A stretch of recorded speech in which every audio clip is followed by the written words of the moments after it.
Hello guys, कैसे हैं आप लोग। जैसा कि मैंने वादा किया था कि आपको पर डे जो है पर डे आपके चैनल पे आपको पर डे जो है 1 घंटे की वीडियो हिंदी की, इंग्लिश की, हिंदी की, जीएस की और रीजनिंग की आएगी। तो ठीक है, उसी को मद्देनजर रखते हुए हम लोग जो है आज अपना हिंदी चालू कर रहे हैं। किसके लिए? वीडियो एग्जाम के लिए हम लोग हिंदी चालू कर रहे हैं। और हम लोग हिंदी चालू करने से पहले कुछ चीज़ें जान लेते हैं कि हमारे वीडियो एग्जाम में हिंदी हमारे 50 क्वेश्चन आएंगे। ठीक है ना? उसमें हमने देखा था, कल आपने को सिलेबस के बारे में बात किया था। तो 50 क्वेश्चन आएंगे, 100 मार्क्स के रहेंगे टोटल। तो इसलिए जान लीजिए हिंदी की इम्पोर्टेंस बहुत ज़्यादा है हमारे एग्जाम में। लगभग जान लीजिए 33% है। इसलिए आप हिंदी को निगलेक्ट नहीं कर सकते हैं। तो इन चीज़ों को ध्यान में रखते हुए हम लोग जो है आज हिंदी चालू कर रहे हैं कि मोस्टली मुझे लगता है कि जो आपका पेपर है लगभग मार्च के आसपास जाएगा, मार्च फर्स्ट वीक या लास्ट वीक के आसपास जाएगा। तो हमारे पास बहुत टाइम है, हम लोग आराम से हिंदी को डिटेल्स वाइज पढ़ते हुए चलेंगे। और ये हमारा वीडियो 2 पार्ट्स में होगा। आधे पार्ट में हम लोग थ्योरी पढ़ेंगे लगभग 40 मिनट, और 20 मिनट्स देखेंगे कि हम लोग जो है अपने वर्ड पे काम करेंगे। क्योंकि हमने आपको कल ही बता दिया था कि हमारा जो भी वीडियो आएगा 2 टर्म में रहेगा। पहला टर्म थ्योरेटिकल, दूसरा ऑब्जेक्टिव टर्म। वो वाले सारे क्वेश्चन होंगे जो हमारे पास होंगे, जो हमको ज़्यादा चीज़ें मेमोराइज करनी पड़ती है, ज़्यादा चीज़ें उसको याद करनी पड़ती है। ठीक है ना? इन सब चीज़ों को ध्यान में रखते हुए आज हम लोग हिंदी को देखेंगे। सबसे पहले हम लोग जान लेते हैं कि हिंदी का विकास कैसे हुआ। आप लोग जानते हैं कि हिंदी एक भाषा है। क्या है हिंदी? क्या है हिंदी? एक भाषा है। ठीक है? लगभग पूरे विश्व में 3000 भाषाएं बोली जाती हैं। कितनी भाषाएं बोली जाती हैं? लगभग पूरे विश्व में 3000 भाषाएं बोली जाती हैं। उसमें से एक हिंदी है।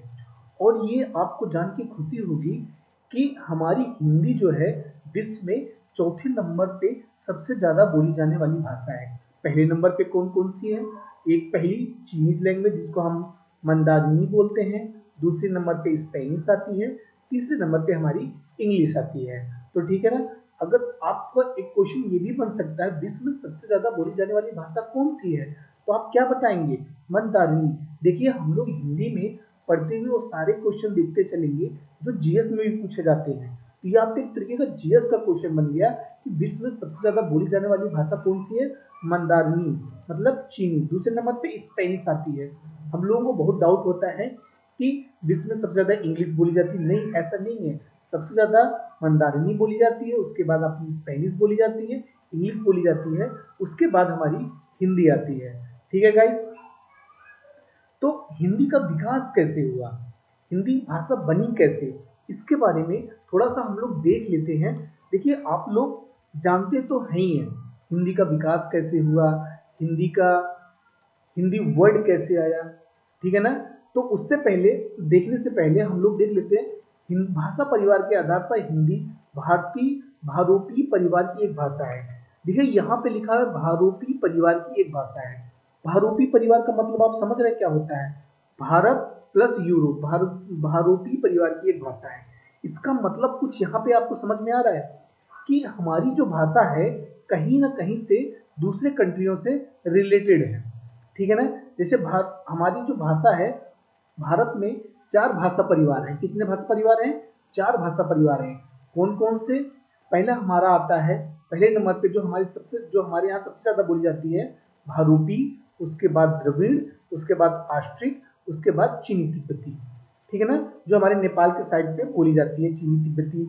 नेपाल से लेके हुए आपके सिक्किम वगैरह वहाँ पे चीनी तिब्बती चलती है। ठीक है ना? द्रविड़ हमारे मोस्टली साउथ में बोली जाती है, भारूपी हमारे नॉर्थ में बोली जाती है। तो ठीक, तो यहाँ पे हम लोग देख लिए एक भाषा परिवार में भारूपी है, और दूसरा द्रविड़ है, तीसरा आस्ट्रिक है, चौथा चीनी तिब्बती है। ये हमारे भारत में बोली जाने वाली भाषा परिवार है। और कहाँ भारूपी कितने परसेंट बोली जा रही है? 73% बोली जा रही है। द्रविड़ कितने परसेंट बोली जा रही है? 25% बोली जा रही है। आस्ट्रिक 1.3% और चीनी तिब्बती 0.7%। Okay guys? तो उसके बाद हम लोग देखते हैं हिंदी परिवार, हिंदी भारूपी भारत भारत और यूरोप, अभी हमने बताया था भारूपी का मतलब आप यहाँ पे कुछ समझ रहे होंगे। क्या समझ रहे हैं? भारत प्लस यूरोप की मिक्स भाषा है, जो भारतीय ईरानी शाखा के, भारतीय आर्य उपशाखा की एक भाषा है। समझ में आया? मतलब भारतीय यूरोपी के भारतीय ईरानी शाखा के भारतीय आर्य उपभाषा की एक भाषा है। ठीक है ना?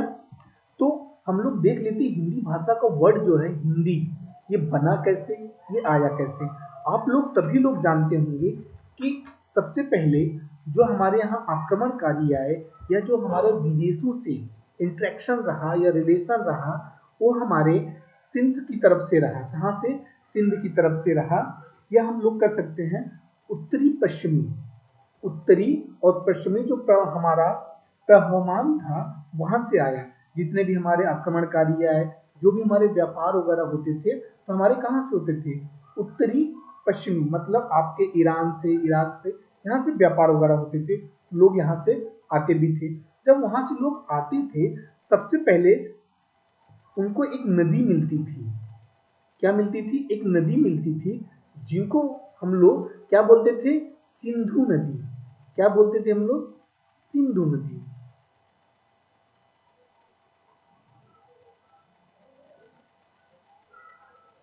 तो हम लोग उसको सिंधु नदी बोलते थे। ठीक है गाइस, सिंधु नदी बोलते थे। वो लोग सिंधु को न बोल पाते, सब सिंधु को सा का उच्चारण वो लोग नहीं कर पाते थे। वो सा को हा बोलते थे। क्या बोलते थे? हा बोलते थे। इसलिए वो लोग हिंदू हिंदू बोलने लगे। क्या बोलने लगे? हिंदू। ठीक है ना? बाद में वो लोग हिंदू हिंदू बोलने लगे, और हिंदू हिंदू इसी से हमारा देश का नाम हिंदुस्तान भी पड़ा। ठीक है ना? और इसी से यहाँ पे बोले जाने वाली लोगों को हम लोग, यहाँ पे बोले जाने वाली भाषा को हम लोग क्या कहने लगे? हिंदी कहने लगे। देखिए, एक प्रोपेगेंडा भी हो गया है यहाँ पे। आज के टाइम पे एक प्रोपेगेंडा भी चलता है कि ईरानी लोग जो है सिंधु को सा को हा, सा को सा नहीं बोल पाते थे और हा बोलते थे। तो वहाँ पे कुछ वैसे भी वर्ड मिले हैं जो वो लोग हा, मतलब हा का उच्चारण हा की ही तरह करते थे। देखिए, ये कंट्रोवर्सी है, ये पॉलिटिकल मुद्दा है आपका, इससे हमको कोई लेना देना नहीं। जो हमारे टेक्स्ट बुक में लिखा गया है, सिंधु को वो लोग सा नहीं बोल पाते थे, वो लोग हिंदू हिंदू बोलने लगे, और यहाँ पे बोली जाने वाली भाषा बाद में जाके हिंदी कहलाई। देखिए, जब हमारे यहाँ पे हिंदी यहाँ पे बोली जाने वाली भाषा कहलाई, पहले यहाँ पे जो लोग रहते थे उनको भी हम लोग हिंदी बोलते थे। क्या बोलते थे? हिंदी बोलते थे। इसी के टर्म में जो इकबाल थे, उन्होंने एक जो है यहाँ पे स्टेटमेंट दिया था कि हिंदी है हम, वतन है। हिंदी है हम, वतन है हिंदुस्तान हमारा। हिंदी है मतलब यहाँ पे रहने वाले, हिंदी यहाँ के लोगों की, या मतलब वहाँ पे एक टाइम को भाषा भाषा को हिंदी नहीं बोलते थे। यहाँ के लोगों को, रहने वाले लोगों को हम लोग क्या बोलते थे? हिंदी बोलते थे। हिंदी है हिंदी है हम, वतन है हिंदुस्तान हमारा। हिंदी है हम मतलब यहाँ पे रहने लोग जो है यहाँ पे रहते हैं, जितने हिंदू जिसको हम लोग बोलते हैं, तो मतलब हिंदू को हिंदी बोला जाता था। हिंदी है हम, वतन है हमारा हिंदुस्तान। ठीक, बात समझ में आई इतना? हिंदी है हम, वतन है हिंदुस्तान हमारा। तो यहाँ पे हिंदी शब्द का हम लोग बाद में चल के भाषा की तरह लेने लगे। यहाँ पे जो बोली जाने वाली भाषा थी उसको हम लोग हिंदी कहने लगे।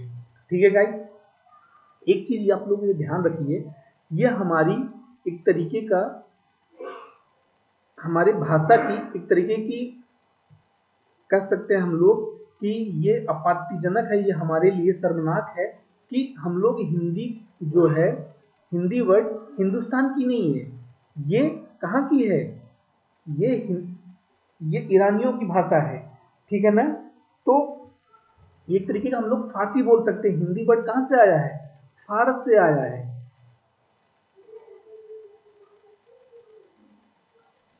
ठीक है ना? तो ये हिंदी वर्ड फारसी है, मतलब हमारी हिंदी जो हम लोग बोलते हैं एक तरीके का फारसी वर्ड है। ठीक है ना? ये सब टेक्स्ट बुक में लिखा हुआ है। इसको आज के पॉलिटिकल मुद्दे से आप इसकी कोई कनेक्टिविटी नहीं है। ठीक है ना? तो आप इसको पॉलिटिकल मुद्दे से ना जोड़िएगा, तो लोग ईरानी लोग हा को हाई बोलते थे, लोग सा को साही बोलते थे, हम लोग क्यों हा बोलने लगे? ये हमसे नहीं लेना देना, जो हमारे टेक्स्ट बुक में लिखा गया है हम लोग वही पढ़ेंगे और ये हमारे एग्जाम में भी वही कुछ आएगा, ठीक है ना। तो एक तरीके का पता चल गया हिंदी की कैसे जो है उत्पत्ति हुई है। हिंदी की कैसे उत्पत्ति हुई है? हिंदी की सिंधु नदी से उत्पत्ति हुई है। सिंधु को जब ईरानी आए, सिंधु को हिंदू बोलने लगे, बाद में चल के हिंदू को हिंदी बोलने लगे और हिंदी के बाद में यहाँ पे बोली जाने वाली भाषा को हम लोग हिंदी कहने लगे। बस इतनी सी थी, ठीक है गाइस। तो हम लोग ये देख लिए जो हमारे यहाँ भारत में भारत भाषा परिवार है, इन सब के बारे में जान लिए और उसके बाद हिंदी की कैसे उत्पत्ति हुई ये भी हम लोग थोड़ा सा देख लिए, ठीक है ना। अगर हम लोग देखते हैं तो हिंदी की उत्पत्ति तो हमको पता चल गई। अब ये देखिए, भारतीय आर्य भाषा को जो यहाँ पे बोली जाती थी, भारतीय आर्य भाषा को 3 कालों में अगर हम लोग देखें तो विभक्त कर सकते हैं। कितने कालों में? 3 कालों में हम लोग विभक्त कर सकते हैं। कौन कौन से? प्राचीन आर्य भाषा, मध्यकालीन आर्य भाषा और आधुनिक भारतीय आर्य भाषा। प्राचीन भारतीय आर्य भाषा, मध्यकालीन आर्य भाषा और आधुनिक भारतीय आर्य भाषा। इसको जो है हम लोग देखते हैं, इसके भी वर्गीकरण होते हैं। प्राचीन भारतीय आर्य भाषा कब से कब तक बोली जाती थी? 1500 ईसा पूर्व से लेके 500 ईसा पूर्व तक हम लोग जो भी भाषा यहाँ पे बोलते थे उसको क्या बोलते हैं? प्राचीन भारतीय आर्य भाषा। और 500 ईसा पूर्व से लेकर 1000 ईस्वी तक जो भी हम लोग बोलते थे उसको बोलते हैं मध्यकालीन भारतीय आर्य भाषा। फिर आधुनिक भारतीय आर्य भाषा 1000 ईस्वी से अब तक जो भी भाषा बोली जा रही है उसको हम लोग किसके कालखंड में रखेंगे? आधुनिक भारतीय आर्य भाषा। 500 ईसा पूर्व से 1000 ईस्वी तक मध्यकालीन भारतीय आर्य भाषा के कालखंड में रहेगी और हमारी जो है 1500 ईसा पूर्व से 500 ईसा पूर्व प्राचीन भारतीय आर्य भाषा। अब देखिए, प्राचीन भारतीय आर्य भाषा को हम लोग 2 खंडों में डिवाइड कर सकते हैं। कौन कौन से? वैदिक संस्कृत आदि, वैदिक संस्कृत में और लौकिक संस्कृत में, ठीक है ना। अब वैदिक संस्कृत कब से कब तक बोली जाती थी? वैदिक संस्कृत जो है हमारी 1500 ईसा पूर्व से लेके, कब से? 1500 ईसा पूर्व से लेके 1500 ईसा पूर्व से लेके 1000 ईसा पूर्व तक, 1000 ईसा पूर्व तक जो भाषा हमारे यहाँ बोली जाती थी उसको हम लोग वैदिक संस्कृत के अंतर्गत रख सकते हैं, ठीक है ना। तो देखिए, कुछ यहाँ पे हम लोग रचनाएं भी देख लेते हैं जो वैदिक संस्कृत में लिखी गई है।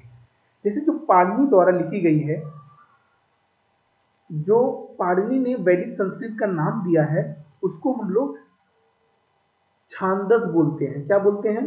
वैदिक संस्कृत का नाम जो पाणिनि ने दिया उसको हम लोग छांदस बोलते हैं। क्या बोलते हैं? छांदस। ये हमारी लौकिक संस्कृत का ही उपनाम है छांदस। इसको नाम किसने दिया था? पाणिनि ने दिया था, ठीक है ना। पाणिनि द्वारा लौकिक संस्कृति को, पाणिनि द्वारा लौकिक संस्कृत का दिया गया नाम।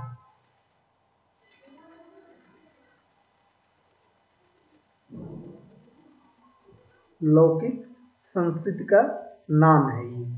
किसने दिया था? पाणिनि ने। किसने दिया था? पाणिनि ने। वैसे लौकिक वैदिक संस्कृत, सॉरी, यहाँ पे वैदिक संस्कृति, पाणिनि ने किसके बारे में बात की थी? वैदिक संस्कृत के बारे में बात की थी।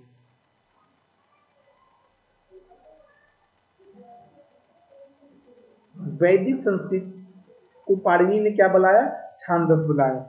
उसके बाद लौकिक संस्कृति आती है। लौकिक संस्कृत का अगर हम लोग कालखंड देखें तो 1000 ईसा पूर्व से लेके, मतलब 1000 ईसा पूर्व में जो हमारे यहाँ भाषा यूज होती थी उसको हम लोग लौकिक संस्कृत बोलते थे। 1000 ईसा पूर्व से कब तक? 500 ईसा पूर्व तक।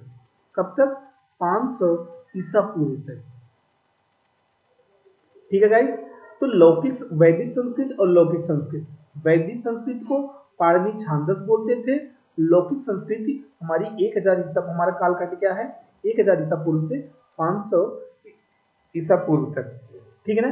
इसके बाद हमारा कौन सा आता है, मध्यकालीन भारतीय आर्य भाषा। कौन सा, मध्यकालीन भारतीय आर्य भाषा। अब इसमें देखिए मध्यकालीन भारतीय आर्य भाषा को हम लोग 3 कालखंडों में डिवाइड कर सकते हैं, ठीक है ना। पहला कौन सा हो जाएगा आपका, प्रथम प्राकृतिक काल, द्वितीय प्राकृतिक काल और तृतीय प्राकृतिक काल। और तृतीय प्राकृतिक काल को हम लोग 2 कालखंडों में डिवाइड कर सकते हैं, एक अपभ्रंश और एक अवहट, ठीक है ना। अब देख लेते हैं इनका कालखंड क्या क्या था। जो हमारी प्रथम प्राकृतिक काल था उसको वहां पे जो भाषा बोली जाती थी वो पाली हुआ करती थी, और द्वितीय प्राकृतिक कालखंड में हम लोग प्राकृतिक बोलते थे, और तृतीय प्राकृतिक कालखंड में हम लोग अपभ्रंश और अवहट्ट बोलते थे, ठीक है गाइस। तो पाली का कालखंड जो हमारा था वो 500 ईसा पूर्व से लेके 500 ईसा पूर्व से लेके 1 ईस्वी तक हम लोग बोलते थे पाली, ठीक है ना। और प्राकृतिक काल का खंड कब से कब तक था, तो 1 ईस्वी से लेके 500 ईस्वी तक, कहाँ तक, 500 ईस्वी तक हम लोग प्राकृतिक भाषा यूज करते थे। उसके बाद अपभ्रंश आई। अपभ्रंश जो है 500 ईस्वी से लेके 1000 ईस्वी तक हम लोग कैसी भाषा यूज करते थे, अपभ्रंश यूज करते थे। और अवहट्ट 900, लगभग 900 से चालू हो गया था। अब ये कंफ्यूज मत होइए 1000 के बाद चालू होगा, नहीं। कभी कभी क्या होता है, एक भाषा के अंदर दूसरी भाषा का कुछ न कुछ उत्पत्ति होती रहती है, तो इसको हम लोग मानते हैं 900 से ईस्वी से इसकी थोड़ी बहुत उत्पत्ति होने लगी थी। उसके बाद 900 ईस्वी से 1100 ईस्वी तक इसका विकास हुआ, इसका अवहट्ट का, ठीक है ना। और ये भी हम लोग जानते हैं, हम लोग जीएस पढ़ते ही अपने हिस्ट्री में पढ़े ही होंगे कि पाली किसकी बोली की भाषा थी, हमारे महात्मा बुद्ध की। इसकी थी महात्मा बुद्ध द्वारा जो भाषा यूज की गई थी, महात्मा बुद्ध द्वारा जो भाषा यूज की गई थी वो कैसी थी, पाली थी। और प्राकृतिक किसके द्वारा यूज की गई थी, प्राकृतिक किसके द्वारा यूज की गई थी, तो प्राकृतिक हमारी महावीर स्वामी के द्वारा यूज की गई थी। महावीर स्वामी ने जितनी भी अपनी उपदेश दिए, जितना भी उपदेश दिए उनकी क्या भाषा हुआ करती थी, प्राकृतिक भाषा हुआ थी।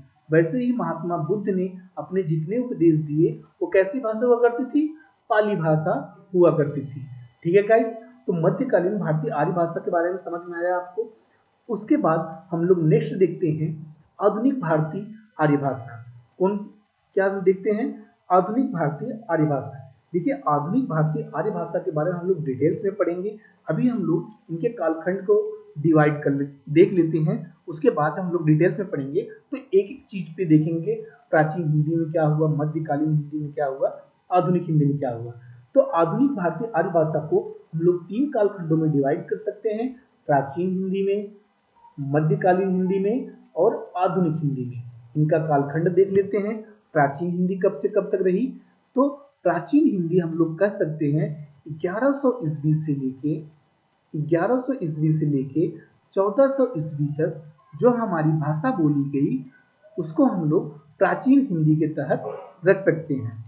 और मध्यकालीन हिंदी में हम लोग 1400 ईस्वी से, कहाँ से, 1400 ईस्वी से 1850 ईस्वी तक हम लोगों ने जो भाषा यूज की उसको हम लोग मध्यकालीन हिंदी बोलते हैं। और उसके बाद 1850 ईस्वी से अब तक जो हम लोग भाषा यूज कर रहे हैं, अब तक जो हम लोग भाषा यूज कर रहे हैं उसको हम लोग कहाँ पे रख सकते हैं, आधुनिक हिंदी में, ठीक है गाइस। यहाँ तक समझ में आया आपको, यहाँ तक समझ में आया। तो हम लोग सबसे पहले क्या क्या काम किए, हमने हिंदी भाषा की उत्पत्ति देखी, हिंदी भाषा कैसे उत्पत्ति हुई, ठीक है ना। सिंधु से हिंदू कैसे बना, हिंदी कैसे बना, ठीक है ना। इसके पहले हमने देखा था कि हमारे यहाँ जो भी भारत में कितनी भाषा परिवार हैं, तो हमारे यहाँ 4 भाषा परिवार हैं, भारोपी, द्रविड़, आस्ट्रिक, चीनी, तिब्बती। ठीक है ना। तो और हमारे विश्व में चौथी नंबर की सबसे ज्यादा बोली जाने वाली भाषा हिंदी है, ये हमने देख लिया। अब इसके बाद देखिए तीनों कालखंड के बारे में एक बार देख लेते हैं। प्राचीन भारतीय आर्य भाषा, मध्यकालीन भारतीय आर्य भाषा, आधुनिक भारतीय आर्य भाषा। तीनों के बारे में हम लोग थोड़ा थोड़ा जान गए। प्राचीन भारतीय आर्य भाषा को दो भागों में बांटा गया, वैदिक संस्कृत, लौकिक संस्कृत।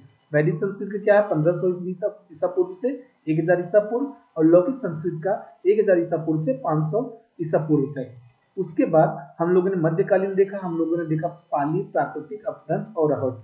ठीक है, हम लोग अपभ्रंश के बारे में पूरा पढ़ेंगे और अहट के बारे में पूरा पढ़ेंगे, इनमें कौन कौन सी रचनाएं हुई, कैसे हुआ, कैसे इनका विकास हुआ। ठीक है ना, तो इसको हम लोग आगे देखना है। अभी हम लोग कालखंड देख रहे हैं। ठीक है ना। फिर आधुनिक भारतीय आर्य भाषा। आधुनिक आर्य भाषा को 3 भागों में बांटा गया, प्राचीन हिंदी, मध्यकालीन हिंदी, आधुनिक हिंदी। प्राचीन हिंदी का कालखंड कब से कब तक रहा? 1100 ईस्वी से 1400 ईस्वी तक। मध्यकालीन हिंदी का कालखंड कब से कब तक रहा? 1400 ईस्वी से 1850 ईस्वी तक। और आधुनिक हिंदी का कालखंड कब तक रहा? 1850 ईस्वी से अब तक। ठीक है गाइस। इसके बाद ये देखिए यहाँ पे लिखा हुआ है हिंदी का विकास। देखिए अभी हम लोगों ने जितने कालखंड देखे उससे एक बात समझ में आ गई, जब भी हम लोग प्राचीन भारतीय आर्य भाषा की बात करते हैं तो वैदिक संस्कृत, लौकिक संस्कृत की बात करते हैं। इसका मतलब जो भी हमारी भाषा थी सबसे पहले संस्कृत थी। ठीक है ना। संस्कृत से हमारी पाली बनी, पाली से प्राकृतिक बनी, प्राकृतिक से अपभ्रंश बनी, अपभ्रंश से अवहट्ट बनी, और उसके बाद हमारी प्राचीन हिंदी की बात होती है। ठीक है ना। तो ये हमारी भाषा का क्रम था। क्या क्या था? संस्कृत, पाली, प्राकृतिक, अपभ्रंश, अवहट्ट और प्राचीन। इसको आप लोग याद कर लीजिए, क्वेश्चन इससे डायरेक्ट आते हैं। कैसे? आपको पूछ लेगा कि 4 ऑप्शन दे देगा, अपभ्रंश को इधर कर देगा, पाली को इधर कर देगा, अवहट्ट को इधर कर देगा, प्राचीन को इधर कर देगा, या प्राचीन को जो है संस्कृत से पहले कर देगा। ये 4 ऑप्शन बनते हैं, वो डिफरेंट डिफरेंट कर सकता है। जब तक आप याद करेंगे, आपको एक बार कालखंड याद हो गए। ठीक है ना। ये प्राचीन भारतीय आर्य भाषा हमारी लौकिक संस्कृत हो गई। उसके बाद मध्यकालीन में हम लोग पाली, प्राकृतिक की, अपभ्रंश और अवहट्ट की बात करते हैं। यही तो है हमारा हिंदी विकास, यही तो हिंदी का विकास क्रम था। ठीक है ना गाइस, इसको आप लोग देख लीजिएगा। ठीक है ना, इसको याद कर लीजिएगा। अब हम लोग आते हैं, देखिए संस्कृत, पाली, प्राकृतिक के बारे में हम लोग ज्यादा इसलिए बात नहीं करते हैं क्योंकि हमारे सिलेबस में है भी नहीं, और जो हमारी वीडियो में सिलेबस में है नहीं। तो आप जब डिटेल्स हिंदी की किताबें कोई भी पढ़ेंगे उसमें इन सब के बारे में दिया गया है। हमारे सिलेबस में जो है मैं केवल उसी के ओरिएंटेड बात करेंगे। तो हम लोग सबसे पहले अपभ्रंश के बारे में देखते हैं। ठीक है ना। अपभ्रंश भाषा की बात करें, सबसे पहले ये बताइए अपभ्रंश का कालखंड कब से कब तक रहा? अपभ्रंश का कालखंड कब से कब तक रहा? अपभ्रंश का कालखंड अभी तो हमने पढ़ाया था। अपभ्रंश का कालखंड 500 ईस्वी से लेके 1000 ईस्वी तक हमारा किसका रहा? अपभ्रंश का कालखंड रहा। ठीक है ना। तो 500 ईस्वी से लेकर 1000 ईस्वी तक हमारा अपभ्रंश का कालखंड रहा। अगर हम लोग अपभ्रंश का संधि विच्छेद करें, अपभ्रंश का तो संधि विच्छेद करें, देखते हैं क्या पाएंगे। अप प्लस भ्रंश, भ्रंश प्लस ज्ञान, ज्ञान, अपभ्रंश ज्ञान। ठीक है गाइस। तो कुछ इस तरीके से इसका संधि विच्छेद होगा। इसका मतलब क्या हुआ? इसका मतलब ये हुआ पतन, अपभ्रंश ज्ञान, इसका मतलब पतन हुआ। इसका मतलब हो जाता है पतन। लेकिन अगर हम लोग हिंदी की बात करते हैं, Hindi language as a language में अपभ्रंश का क्या मतलब हो जाएगा? अपभ्रंश का मतलब होता है प्राकृतिक भाषा से विकसित भाषा विशेष का साहित्य। क्या होगा? प्राकृतिक भाषा से विकसित। देखिए इसको हम लोग लिख दे रहे हैं, प्राकृतिक भाषा से, प्राकृतिक भाषा से विकसित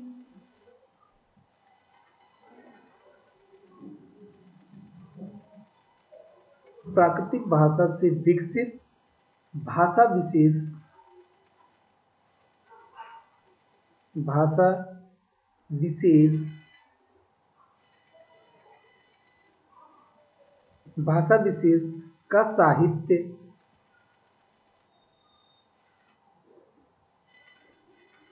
भाषा विशेष का साहित्य हमारा क्या कहलाता है? अपभ्रंश। क्या कहलाता है हमारा? अपभ्रंश। ठीक है गाइस, ये हमारा अपभ्रंश होता है। अब ये हम देख सकते हैं, इसमें जो प्रमुख रचनाएं हुई, हम लोग इसको प्रमुख रचनाएं देख लेते हैं कि अपभ्रंश में कौन कौन सी रचनाएं हुई, अपभ्रंश में किस तरह कौन कौन राइटर थे, ठीक है ना, उनकी रचनाएं देख लेते हैं। अपभ्रंश का विकास समझ में आ गया। जो प्राकृतिक से साहित्य विशेष की जो भाषा थी वो हमारी अपभ्रंश कहलाई। अपभ्रंश की जो सबसे पहले हम लोग का नाम आता है, अपभ्रंश में सबसे पहले हमारा नाम आता है वाल्मीकि का। इसका वाल्मीकि का, इसका मतलब जो भी हमारी रचना वाल्मीकि द्वारा की गई है वो किसमें लिखी गई है? अपभ्रंश में। जैसे उनकी एक रचना है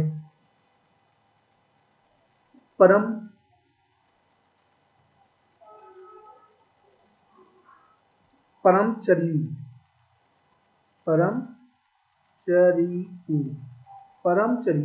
हमारी वाल्मीकि द्वारा रचना लिखी। इसका मतलब ये होता है राम काव्य। परमचर्यु का मतलब होता है राम काव्य। तो ये वाल्मीकि द्वारा परमचर्यु किस भाषा में लिखी गई है? अपभ्रंश में लिखी गई है। ठीक है ना। अब जैसे हरिवंश पुराण का मतलब कृष्ण काव्य, ठीक है ना। ऐसे ही पुष्पदत्त द्वारा महापुराण, सरहप्पा, कंडहप्पा, ये सब किसके थे? ये सब हमारे अपभ्रंश के लेखक थे, ठीक है ना। ये सब हमारे अपभ्रंश के लेखक थे। इसके बारे में हम लोग थोड़ा जब सारे राइटरों के बारे में पढ़ेंगे तो और देख लेंगे, ठीक है। अब देख लेते हैं अपभ्रंश से कितने भेद होते हैं, ठीक है। अपभ्रंश के कितने भेद होते हैं। अपभ्रंश की अगर हम लोग बात करें, अपभ्रंश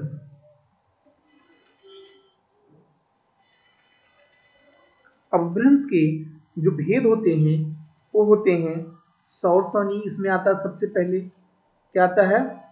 सौरसेनी।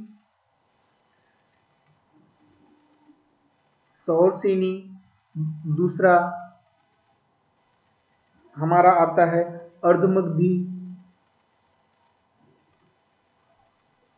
क्या आता है? अर्धमगधी।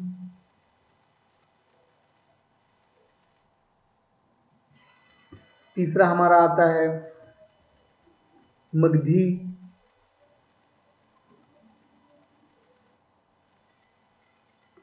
ठीक है। चौथा हमारा आ जाएगा आपका खस। क्या आ जाएगा? खस।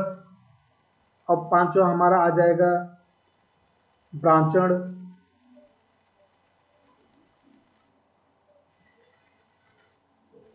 और छठा हमारा आ जाएगा महाराष्ट्र। क्या आ जाएगा? महाराष्ट्री।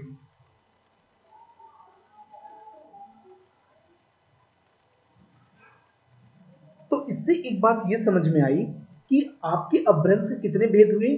6 भेद हुए। अपभ्रंश का भेद,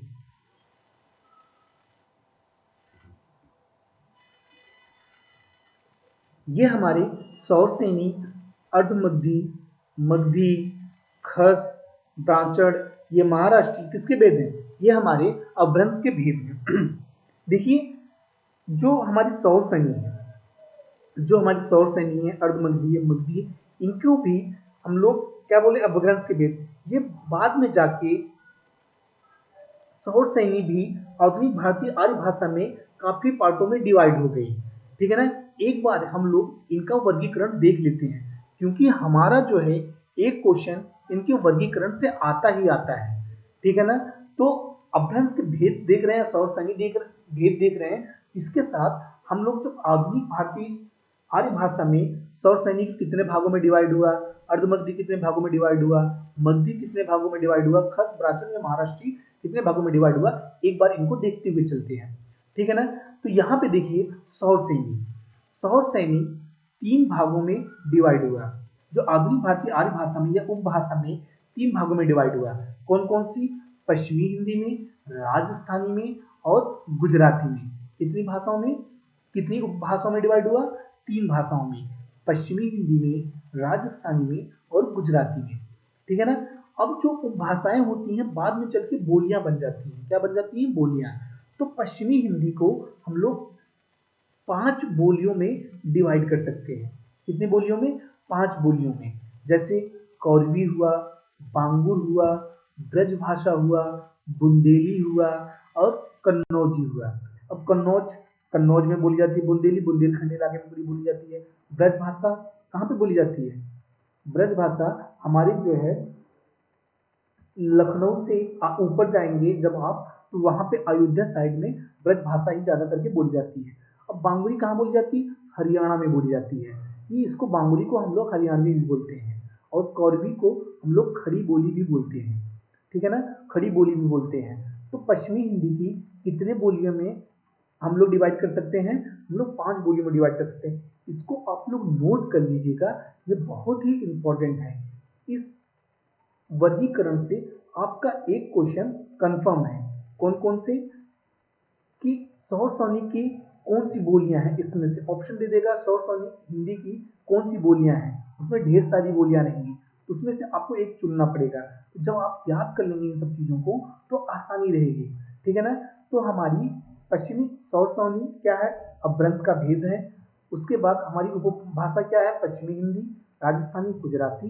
पश्चिमी हिंदी को हम लोग कितनी बोलियों में डिवाइड कर लिए? कौरवी। जो हम लोग आज खड़ी बोली जिस भाषा में हम बात कर रहे हैं, हम किस भाषा में बात कर रहे हैं, किस बोली में बात कर रहे हैं? तो हम अगर भाषा की बात करेंगे, उपभाषा की बात करेंगे तो पश्चिमी हिंदी में बात कर रहे हैं। अगर बोली की बात करेंगे तो हम लोग कौरवी में बात कर रहे हैं। आप हरियाणा में जाएंगे वो लोग बांगुरी में बात करते हैं। वहीं आप ब्रजभाषा साइड में जाएंगे, ब्रजभाषा में, बुंदेली में, कन्नौजी में। वैसे ही आप आ जाइए राजस्थानी में। राजस्थानी को भी हम लोग 4 बोलियों में डिवाइड करते हैं। कितने बोलियों में? 4 बोलियों में। कौन कौन सी? मारवाड़ी, ढूंढाड़ी या जयपुरी या मेवाती या मालवी। ठीक है ना। ठीक है गाइस। तो कितनी उप बोलियों में हम लोग डिवाइड किया? 4 में।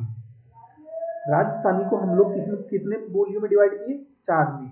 मारवाड़ी, मारवाड़ी, जयपुरी या ढूंढड़ी या मेवाती या मालवी, ये सारी भाषाएं राजस्थान की हैं। कभी कभी आपसे ये भी पूछ लेता है कि मारवाड़ी कहाँ पे बोली जाती है, राजस्थान के किस इलाके में बोली जाती है। तो आप लोग इस चीज को नोट कर लीजिए चाहे तो, कि ये राजस्थान के पश्चिमी इलाके में बोली जाती है। कहाँ पे बोली जाती है? मारवाड़ी राजस्थान के पश्चिमी इलाके में बोली जाने वाली भाषा है। ठीक है। तो ये राजस्थान के पश्चिमी राजस्थानी में बोली जाने वाली भाषा है।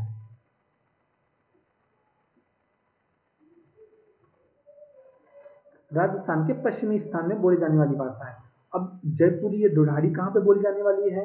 तो ये हम पूर्वी राजस्थान में बोलते हैं। कहाँ पे बोलते हैं? पूर्वी राजस्थान में। ठीक है गाइस। हम मेवाती कहाँ पे बोलते हैं? तो हम लोग मेवाती उत्तरी राजस्थान में बोलते हैं। कहाँ पे? उत्तरी राजस्थान में बोले जाने वाली जो भाषा है उसको हम लोग मेवाती बोलते हैं। और मालवी तो पश्चिमी हो गया आपका, पूर्वी हो गया आपका, उत्तरी हो गया, तो क्या बचा? तो मालवी हम लोग कहाँ बोलते हैं? दक्षिणी राजस्थान में बोले जाने वाली हमारी भाषा क्या है? मालवी। तो इतनी बात आपको समझ में आ गई। सौसौनी के कितने वेद, कितने उपभाषाएं हुई? 3। कौन कौन सी? पश्चिमी हिंदी, राजस्थानी, गुजराती। पश्चिमी हिंदी की कितनी बोलियों में हम लोग डिवाइड किए? कौरवी, बांगुली, ब्रजभाषा, बुंदेली, कन्नौजी। और सेम हम लोग राजस्थानी को 4 बोलियों में डिवाइड किए, मारवाड़ी, ढूंढाड़ी, मेवाती, मालवी। मारवाड़ी को पश्चिमी राजस्थान में, ढूंढाड़ी या जयपुरी को पूर्वी राजस्थान में, मेवाती को उत्तरी राजस्थान में और मालवी को दक्षिणी राजस्थान में। गुजरात में जो बोली जाने वाली भाषा है उसको हम लोग क्या बोलते हैं? गुजराती। तो ये गुजराती जो आपकी लैंग्वेज है, ये कहाँ की लैंग्वेज है? ये आधुनिक भारतीय आर्य भाषा की लैंग्वेज है या उपभाषा है। ठीक है गाइस, तो शॉर्ट स्वनिक के हम लोगों ने देख लिया। उसके बाद हम लोग देखते हैं अर्धमगधी। इसका देखते हैं अर्धमगधी। अर्धमगधी को अगर हम, ये क्या है, ये अपभ्रंश के भेद है।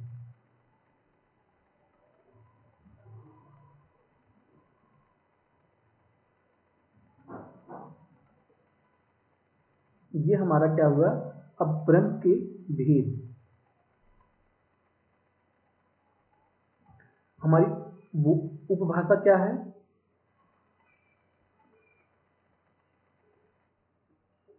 और ये हमारी क्या है, बोलियां।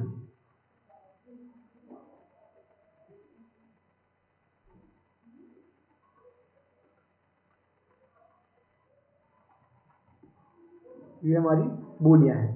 तो आप देखिए, अपभ्रंश के भेद, पहला हम लोग सरसरी पढ़ लिए, दूसरा अर्धमगधी। अर्धमगधी में हम लोग अगर उपभाषा की बात करें तो हमारी कौन सी भाषा आएगी, पूर्वी हिंदी। और पूर्वी हिंदी को भी हम लोग तीन भागों, तीन बोलियों में डिवाइड कर सकते हैं। कौन कौन सी, अवधी, बघेली और छत्तीसगढ़ी। अवधी, बघेली और छत्तीसगढ़ी। ठीक है ना। अवधी हमारी कहाँ पे बोली जाती है, आप लोग जानते ही हैं। अवधी हमारे अयोध्या साइड बोली जाती है। बघेली छत्तीसगढ़ी वहीं पे बोली जाने वाली भाषा है। ठीक है ना। इसके बाद आप लोग आ जाइए अपभ्रंश के भेद में खस पे, इस पे आ जाइए खस पे। खस जो है उपभाषा है पहाड़ी। खस की उपभाषा पहाड़ी है। इसको हम लोग दो भागों, बोलियों में डिवाइड कर सकते हैं। दो बोलियों में इसका हम लोग वर्गीकरण कर सकते हैं। किसमें किसमें, कुमायूनी और गढ़वाली। कुमायूनी और गढ़वाली। ठीक है गाइस। तो अभी तक हम लोगों ने तीन अपभ्रंश के भेद देख लिए।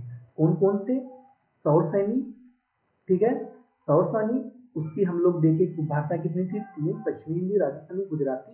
पश्चिमी हिंदी को कितने बोलियों में डिवाइड किया हम लोगों ने, 5, कौरवी, बांगुड़ी, ब्रजभाषा, बुंदेली, कन्नौजी। और राजस्थानी को 4 में किए, मारवाड़ी, जयपुरी, मेवाती, मालवी और गुजराती। ठीक है। तो उसके बाद हम लोग अर्धमगधी में आए। अर्धमगधी में हमारी उपभाषा थी पूर्वी हिंदी। पूर्वी हिंदी को हम लोग तीन बोलियों में डिवाइड किए, अवधी, बघेली, छत्तीसगढ़ी। और खस जो है, खस की उपभाषा थी पहाड़ी।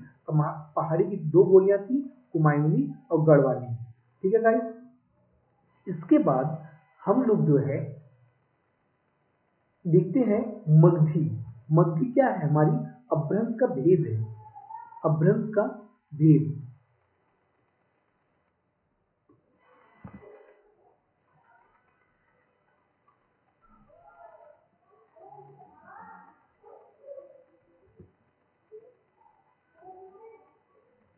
तो ये अपभ्रंश का भेद हमारा क्या है, मगधी। क्या है हमारा, मगधी। मगधी को हम लोग 4 उपभाषाओं में डिवाइड कर सकते हैं। ठीक है। उपभाषा ये हमारी बोली है।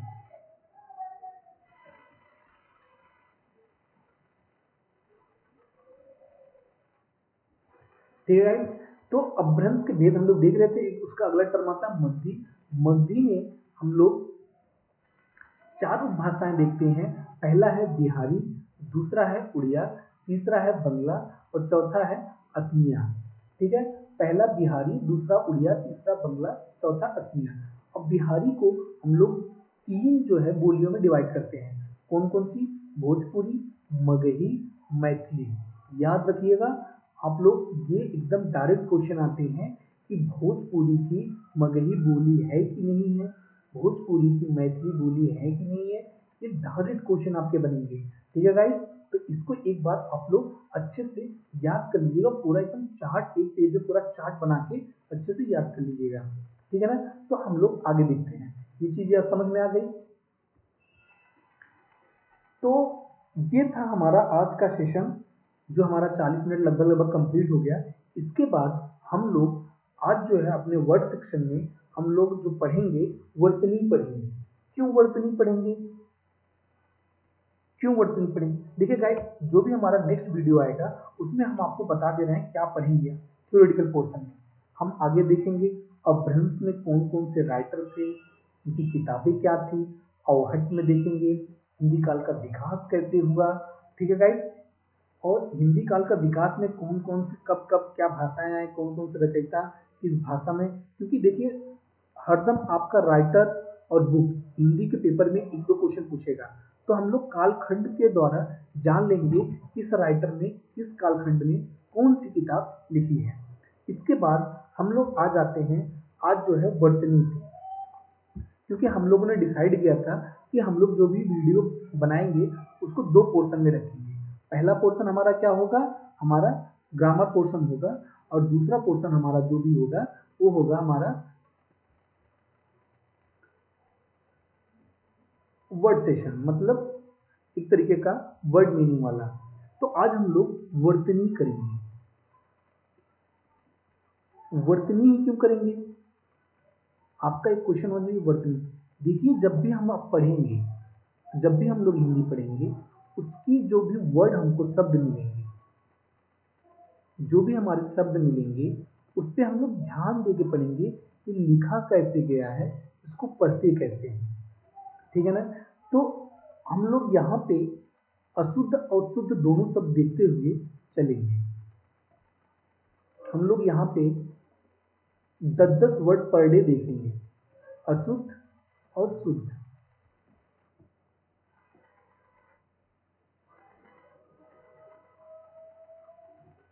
ठीक है गाइस, तो ये हमारा, तो पहला वर्ड आज का जो वर्तनी में रहा, वर्तनी का मतलब समझ रहे हैं ना, जो आपके वर्ड में लिखने में त्रुटियां होती हैं या बोलने में त्रुटियां होती हैं, वही क्वेश्चन आपसे पूछता है। पहला क्वेश्चन हम लोग देखते हैं, अंताक्षरी कैसे लिखा जाता है।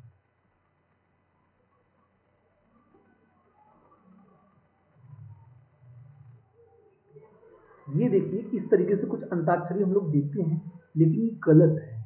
इसको हम लोग बोलते हैं अंत्याक्षरी। क्या बोलते हैं, अंत्याक्षरी, अंत्याक्षरी।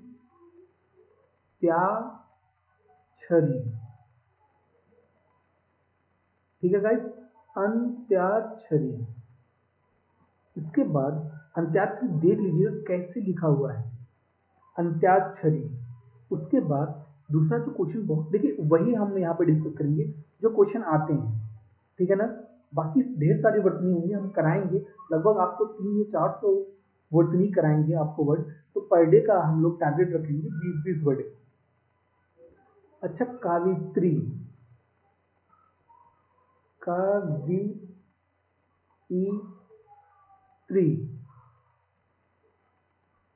क्या कावित्री ऐसे लिखा जाता है, नहीं। अशुद्धि में लिख रहे हैं तो आप समझ ही रहे हैं ऐसे नहीं लिखा जाता है। हम लोग कवित्री, क्या, कवित्री,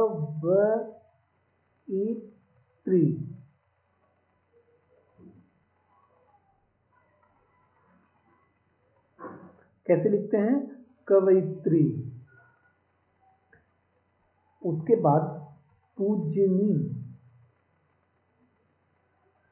पूजनी, क्या ये ऐसे लिखा जाता है, पूजनी। पूजनी का पूजनी होता है, क्या होता है, पूजनी, पूजनी नहीं पूजनी। क्या शुद्ध वर्ड है, पूजनी, न कि पूजनी।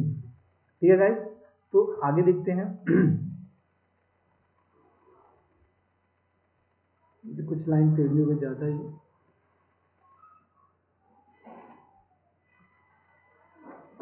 कलर चेंज करते हुए देखते हैं।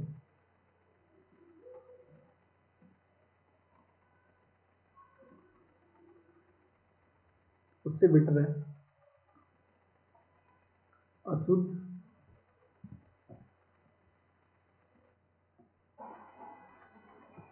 शुद्ध।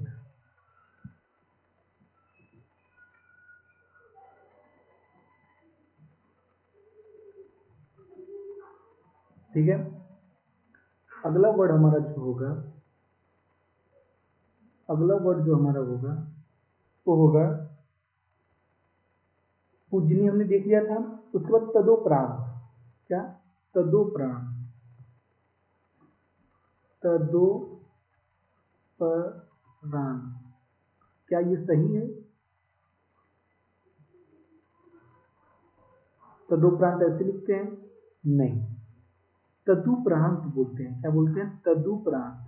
त त तु तदु प रांत। क्या बोलते हैं? तदुपरांत। उसके बाद हम लोग देते हैं अनधिकार। देखिए, जब भी आपको अनधिकार,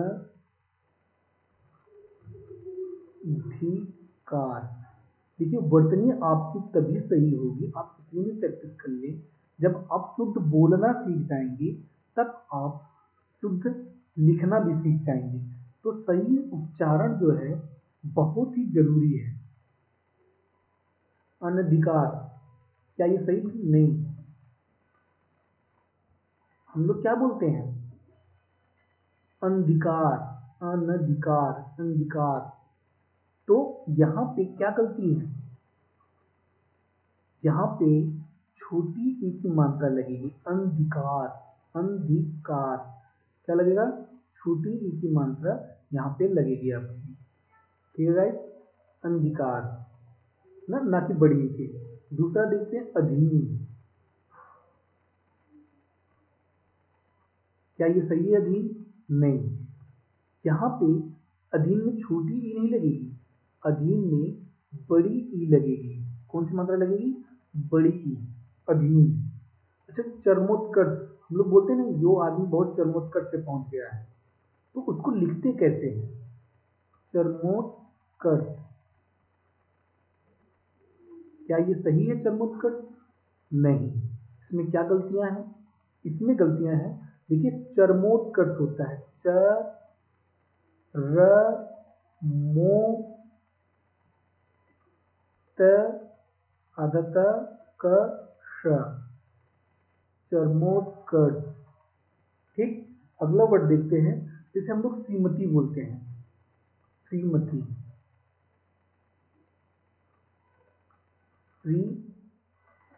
श्रीमती। क्या ये सही है? नहीं, इसमें क्या होगा?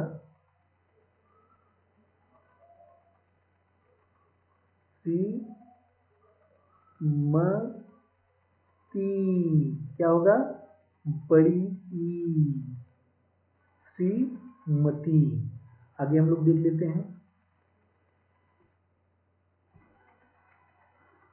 आप लोग जान लीजिए, इधर अशुद्धि रहे, इधर हमारा अशुद्ध वर्ड रहेगा।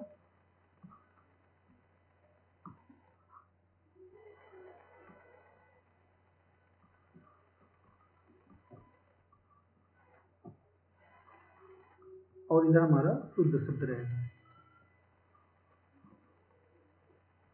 ठीक है गाइस?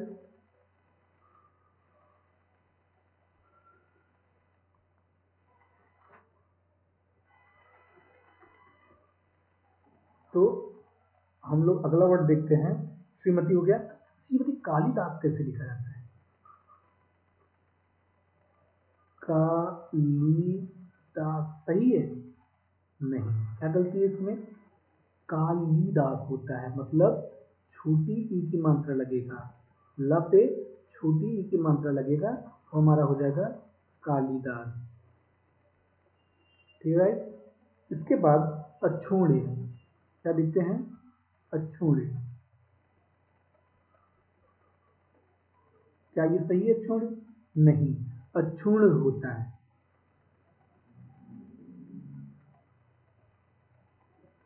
चलिए, नहीं, गलत दिख रहा था।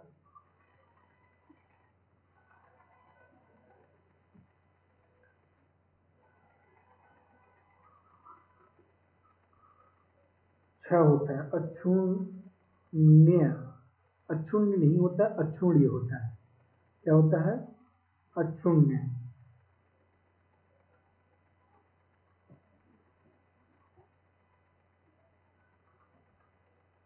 ठीक है गाइस?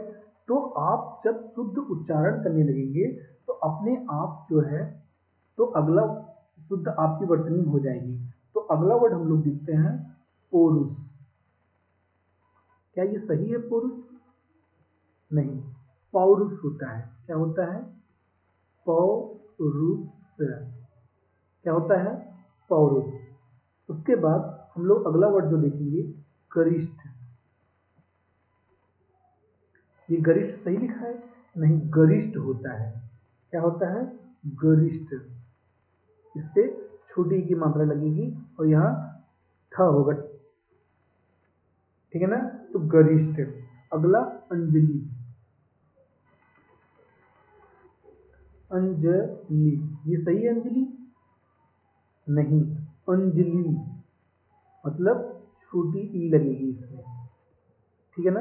तो आप जितना भी बोलेंगे, जितना शुद्ध बोलेंगे उतना लिख पाएंगे। चलिए ठीक है गाइस, तो ये हमारे आज की वर्तनी भी हो गई। देखिए कल जब हम लोग चालू करेंगे, सबसे पहले इनका रिवीजन करेंगे जितनी भी वर्तनी हमने यहाँ पे किया है, और उसके बाद हम लोग नेक्स्ट करेंगे। ठीक है गाइस, तो ये आपकी जो पीडीएफ है ये मैं आपको यूट्यूब पे ही डाल दूंगा, तो आप लोग उसको यहाँ से डाउनलोड भी कर सकते हैं। ओके गाइस, आज के लिए इतना भी। कल हम लोग फिर से आते हैं, देखते हैं कि हिंदी का विकास के बारे में और पढ़ेंगे। और देखिए आज जो हमने पढ़ाया उसमें से 2 क्वेश्चन आपके पक्के हैं। पहला कि आपके जितने भी ये भाग हैं, भेद हैं, इनके बारे में एक क्वेश्चन आपसे पूछेगा, और आपके वर्तनी से भी इनमें से एक कोई क्वेश्चन आ सकता है। तो ठीक है, आज खत्म करते हैं। तब तक है, आप लोग अपना ध्यान रखिए।